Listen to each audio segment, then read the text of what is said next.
ने उनके पक्ष में बयान दिए हैं।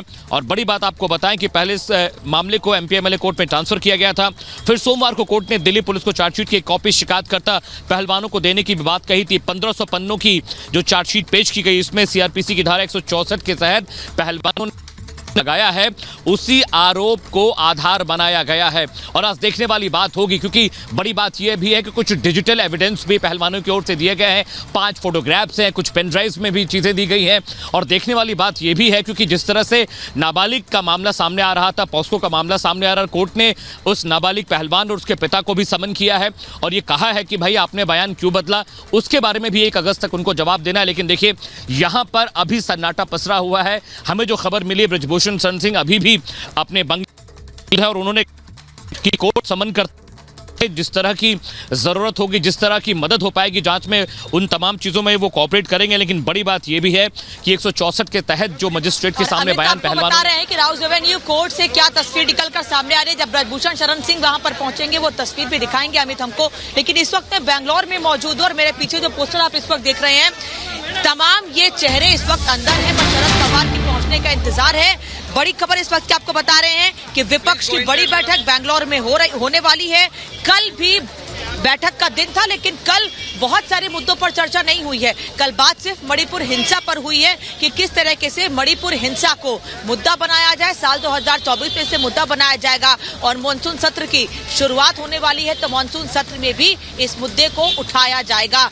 और बस थोड़ी देर में शरद पवार जब यहाँ पहुंचेंगे तो इस बैठक की औपचारिक शुरुआत हो जाएगी। लेकिन कल जब डिनर का कार्यक्रम था और तमाम बड़े चेहरे इस बैठक में मौजूद थे, तो उस वक्त सिर्फ और सिर्फ मणिपुर हिंसा पर ही बातचीत हुई है। आज बात होगी कि कैसे सीट शेयरिंग का फॉर्मूला तय किया जाए और साथ ही सभी पार्टियों को कैसे एकजुट रखा जाए। ये बड़ी चुनौती है कि कैसे सभी पार्टियों को एक साथ आने वाले चुनाव के लिए, क्योंकि अभी 7 से 8 महीने का वक्त है चुनाव में, तो सभी पार्टियों को एक साथ कैसे रखा जाए। और उससे बड़ी चुनौती है कि पार्टियों के विधायक को कैसे अपने साथ रखा जाए। तो इस पर चर्चा हो रही है। साल 2024 में लोकसभा चुनाव होने हैं, उसको लेकर भी इस बैठक बिल्कुल अनामिका, अहम जानकारी आप बेंगलुरु से इस वक्त पहुंचा रही हैं, जहां पर महाविपक्ष की ये बैठक चल रही है। और वहीं बेंगलुरु से बड़ी खबर आपको ये बता दें कि नीतीश कुमार को लेकर पोस्टर चस्पा किए गए हैं और पोस्टर्स में नीतीश कुमार को लेकर तंज किया गया है। ये बड़ी खबर इस वक्त आपको बता दें।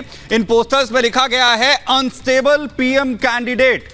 पोस्टर में पुल टूटने की फोटो भी लगी है। विपक्षी मीटिंग वाले होटल के पास ये पोस्टर्स लगाए गए हैं और ये पोस्टर्स आप देखिए, जिसमें आपको लिखा हुआ दिखाई देगा अनस्टेबल प्राइम मिनिस्टर कैंडिडेट। और इसके साथ ही जो पुल हादसा अभी कुछ दिनों पहले आपने बिहार में देखा था, उसके पोस्टर भी यहां पर चस्पा किए गए हैं। उन पोस्टर्स के जरिए नीतीश कुमार पर सवाल उठाए गए हैं। नीतीश कुमार को लेकर ये जो स्लोगन्स है ये लिखे गए हैं। आपको बताएं कि बेंगलुरु में महागठबंधन की जो बैठक है वो चल रही है। लगातार सीट शेयरिंग को लेकर फॉर्मूला तैयार किया जा रहा है। तो वहीं महागठबंधन की इस बैठक के दौरान नीतीश कुमार को लेकर किस तरीके से सवाल खड़े किए गए। बहुत अहम जानकारी इस बीच आप दर्शकों तक पहुंचा रहे हैं। एक तरफ जहां बेंगलोर उस वक्त राजनीति का पावर सेंटर बना हुआ है, तो वहीं दूसरी तरफ अब एनडीए भी आज बैठक करने वाली है अपने सभी सहयोगी दलों के साथ। 5 मई का वक्त है जब इस बैठक की शुरुआत होगी और इस बैठक में 38 दल के लोग शामिल होंगे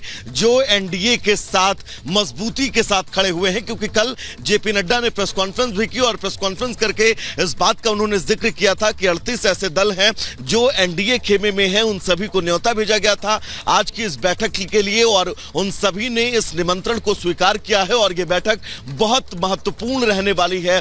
तमाम ऐसे अहम चेहरे होंगे जो आज एनडीए की इस बैठक में नजर आएंगे, यानी कि एनडीए का शक्ति प्रदर्शन इस बैठक को कहा जा सकता है। एक तरफ जहां विपक्ष लगातार बेंगलुरु में बैठक कर रहा है और आज विपक्ष यानी कि महागठबंधन की बैठक का दूसरा दिन है, ऐसे में एनडीए खेमा भी पूरी मजबूती के साथ आज होने वाली इस बैठक की बिल्कुल वैभव, एक तरफ विपक्ष बैठक कर रहा है, दूसरी तरफ एनडीए की बड़ी बैठक होने जा रही है जिसमें 38 दल शामिल हैं और इन 38 दल में 2 प्रमुख दल महाराष्ट्र से भी हैं, जिसमें एनसीपी के अजीत पवार का गुट और शिवसेना का जो शिंदे गुट है वो भी इस बैठक में शामिल होंगे और इसलिए महाराष्ट्र के डिप्टी सीएम अजीत पवार और मुख्यमंत्री एकनाथ शिंदे आज इस बैठक में शामिल होने के लिए यहां दिल्ली पहुंचेंगे। दोपहर के बाद उनके यहां पर पहुंचने का कार्यक्रम है, क्योंकि अगर बात की जाए लोकसभा सीटों की तो उत्तर प्रदेश के बाद सबसे ज्यादा सीटें महाराष्ट्र में आती हैं। 48 लोकसभा सीटें हैं, इस पर निगाहें हैं और तमाम जो दल हैं, चूंकि एनसीपी और शिवसेना महाराष्ट्र में प्रमुख दल माने जाते हैं और अब ये टूट चुके हैं, बीजेपी के साथ आ चुके हैं, एनडीए का हिस्सा बन चुके हैं।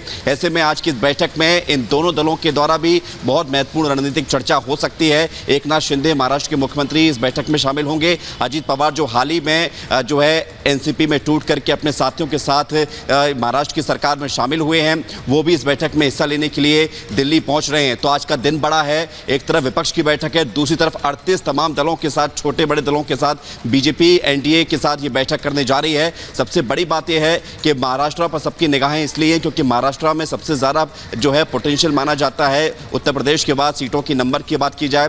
और ऐसे में एकनाथ शिंदे जब यहां पर होंगे, अजीत पवार यहां पर जब होंगे, तो ये देखना होगा कि किस तरह से सीट शेयरिंग को लेकर भी हो सकता है चर्चा हो। हालांकि ये शुरुआती चर्चा है, अभी बैठक होने जा रही है तो मुद्दों पर चर्चा सबसे ज्यादा होगी, क्योंकि एक तरफ विपक्ष जो है रणनीति देखिए जिस तरीके से आज विपक्ष की बेंगलोर में बैठक हो रही है, कुछ ही देर में दिल्ली के अंदर एनडीए की बैठक होगी। इस बैठक में ओपी राजभर, जीतन राम मांझी, तमाम इस तरीके से दल शामिल होंगे। जिस तरीके से अगर हमने कुछ देर पहले जिस तरीके से हमने बात की, ओपी राजभर का कहना था कि जिस तरीके से जो विपक्षी बैठक कर रहे हैं, इस बैठक से उनको कुछ नहीं हासिल होने वाला। 2024 का हमारा चेहरा प्रधानमंत्री नरेंद्र मोदी होंगे और दोबारा से सत्ता में प्रधानमंत्री के नेतृत्व में सरकार बनेगी। और लगातार इस तरीके से जो उनकी पिछले दिनों मुलाकात हुई थी और शाम को जब बैठक में वो शामिल होंगे, देखने वाली बात होगी कि क्या कुछ आगे की रणनीति होती है।